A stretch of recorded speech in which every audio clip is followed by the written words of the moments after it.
Good evening, Nibbler here again with the fifth of my nightcap notes, and this evening I'm going to talk about Glenfarclas, in this case a Glenfarclas 10-year-old.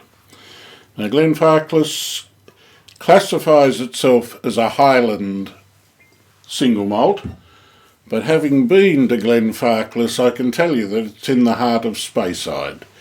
There are approximately 120 distilleries in Scotland, and nearly half of them are in Speyside.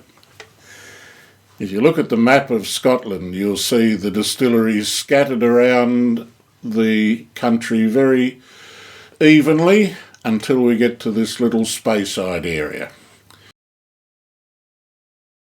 Now, I've been to the Glenfarclas distillery. Unfortunately, I turned up on a Sunday afternoon, and the Scots keep very frugal hours, and it was closed. However, I'm going to talk about this beautiful 10-year-old.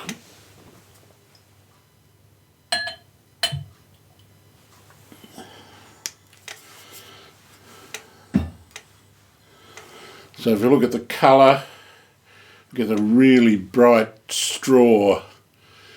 Beautiful looking. Oh yeah, and we've got malt and honey. Grapes, perhaps more raisin grapes.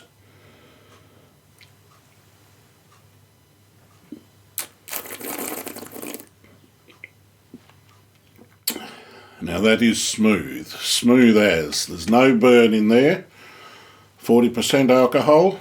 But it's lifted spice and vanilla and almost like brown sugar, if you know the taste of brown sugar. And the finish is dominated by oak.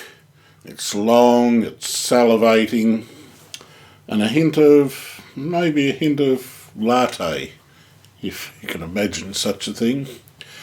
This is a good whisky to wake the taste buds up, so you might be having this before dinner. This photo is of me at a tutored Glenfarclas tasting, where we tasted from 8-year-old through to 40-year-old. Now I can tell you that the older the whiskies, the more complex and the more character and really highlighted they are.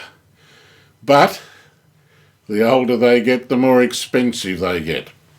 So it's choosing the balance between the whisky you like and the whisky you can afford.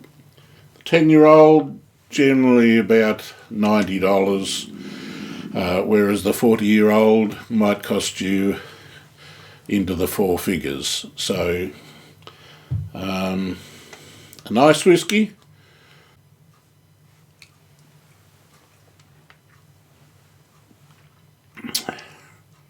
Very nice whisky.